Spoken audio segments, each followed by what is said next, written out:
이토록 사랑스러운 삶과 연애하기. 혼자인 나를 믿으며 다정하게 사는 법. 수용하는 마음. 우울은 수용성이다 라는 말을 들어본 적 있나요? 우리를 얽매는 우울이 실은 물에 씻기는 성질을 가지고 있어 땀을 흘리거나 샤워를 하면 물에 씻겨 나간다는 뜻입니다. 우울이 우리를 한 입씩 먹어치울 때마다 가장 먼저 포기했던 것을 떠올려 볼까요? 저는 며칠을 꼬박 씻지 않고 침대 위에서 꼼짝달싹하지 않습니다. 운동은커녕 씻는 것조차 포기해 내가 무기력해지도록 내버려 두기 바쁘지요. 그에 반해 삶의 활력이 가득할 때는 아침 운동도 하고 산책도 하루에 2번 이상 나가고 딱히 외출할 일이 없어도 샤워를 합니다. 때 묻은 무기력을 꺼내어 씻은 것처럼요. 실제로 물과 가장 친한 운동, 수영은 몸과 마음 모두 편안하게 만든다고 합니다. 물결과 호흡에서 오는 리듬이 명상 상태에 빠지는 것과 비슷한 효과를 준다고 해요. 물에 녹는 성질은 수용성과 발음이 같은 타인의 말과 가치관을 너른 마음으로 받아들이는 수용에 대해 생각해 보았습니다. 어쩌면 저는 받아들인다는 의미에서의 수용성이라는 말과 거리가 점점 멀어지고 있었을지도 모릅니다. 나름대로 가치관을 정립한 후 공격성만 차곡차곡 키워나갔고 말을 잘 조합해서 상대에게 최선으로 상처 주는 방법을 연마하기도 했으니까요. 나를 생각해 건네주는 충고들에도 듣기 싫다는 이유만으로 귀를 막고 입을 닫아버리고 눈까지 감아버렸습니다.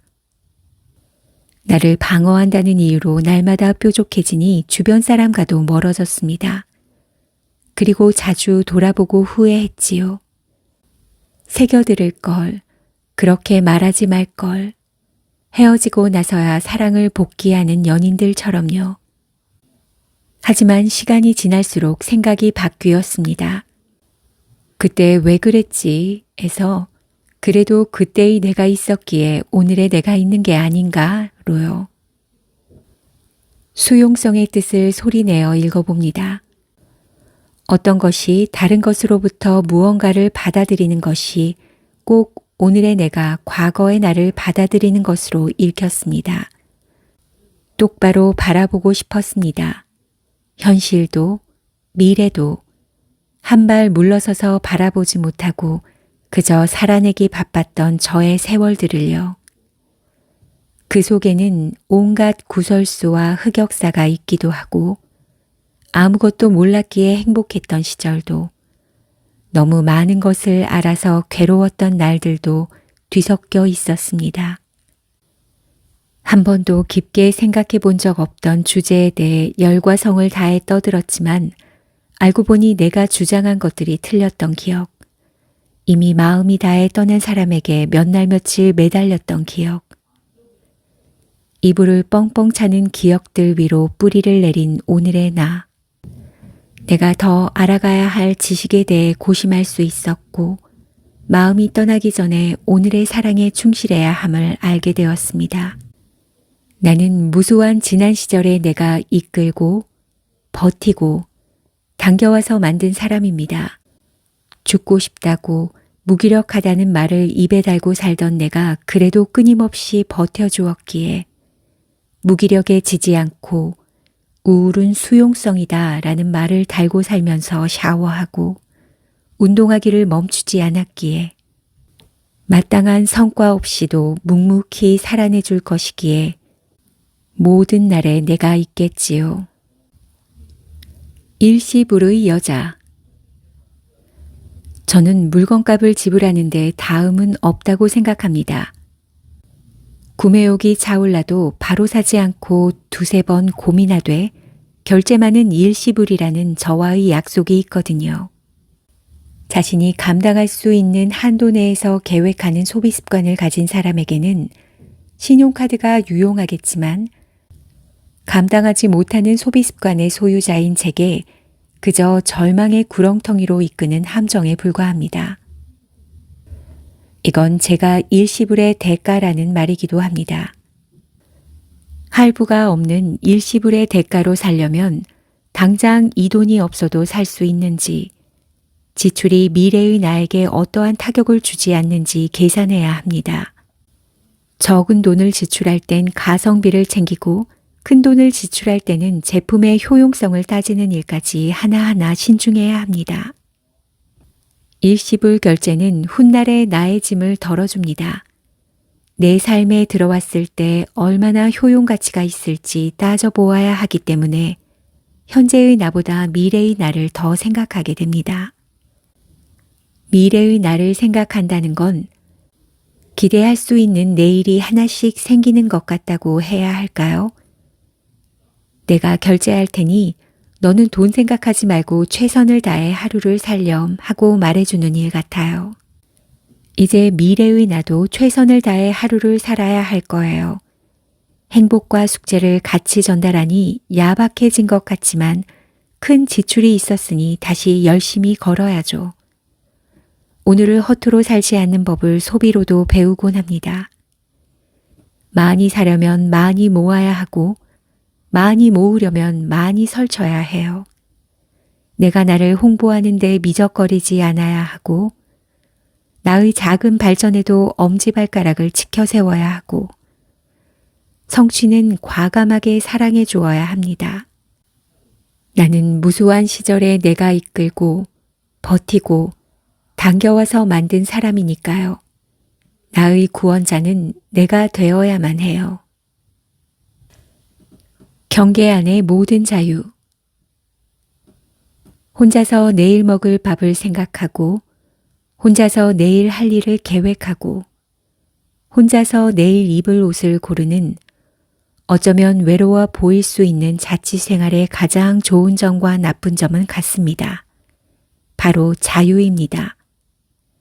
레토르트 음식을 질릴 때까지 며칠 연속으로 먹든 내일은 온종일 누워서 아무것도 하지 않을 것이라 결심하든 발가벗고 집안을 돌아다니든 아무도 참견하지 않는 자유 말이에요.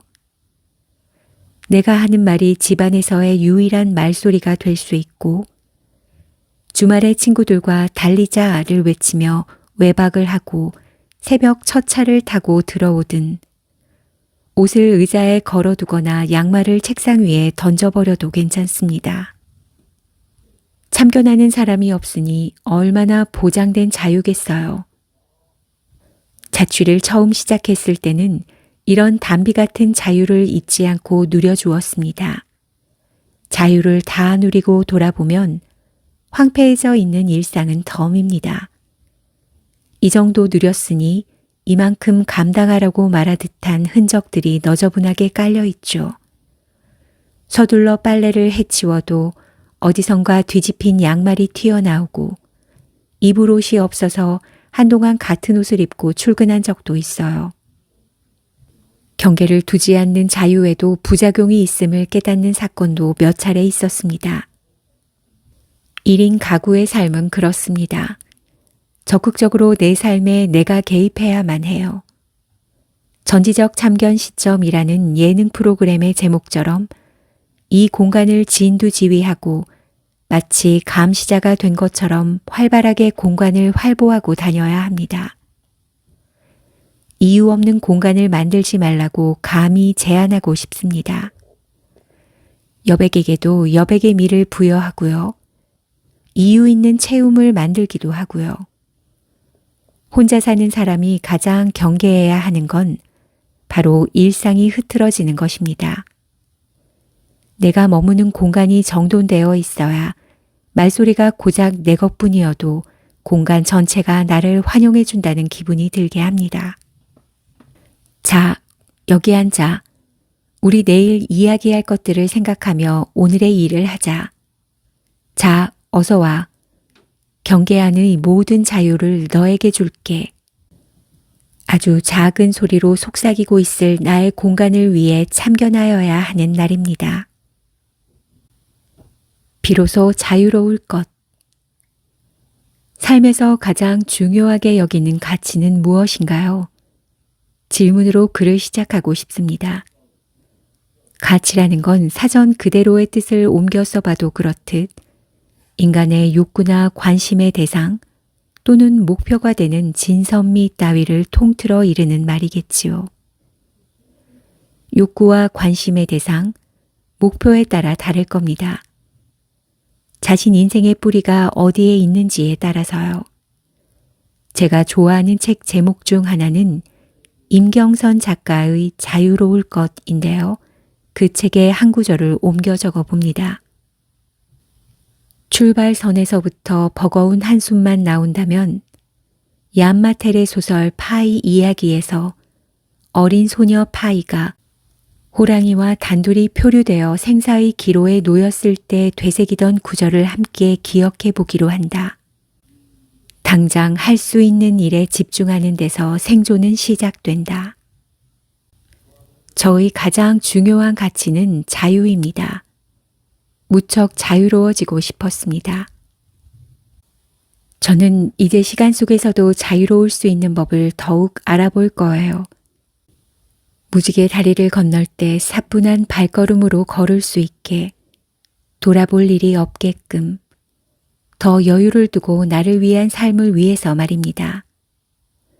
배우고 싶은 것들은 일단 배워볼 것, 사랑의 목소리를 알아채고 그로 인해 숨을 쉬는 것, 불평등하고 불합리한 일에 목소리를 크게 낼 것, 글을 쓸 것, 홀로 설 것, 너무 많이 아는 것을 아는 척하지 말 것, 적당히 외면할 것, 적당히 고개를 세울 것, 가만 울어볼 것, 우는 사람을 가만 안아줄 것, 표현에 서툴지 않을 것, 많은 후회를 해도 반복하지 않을 것, 나열하고 소리를 내 읽으니 당분간은 자유를 꿈꾸지 않아도 상상만으로 충분해졌어요.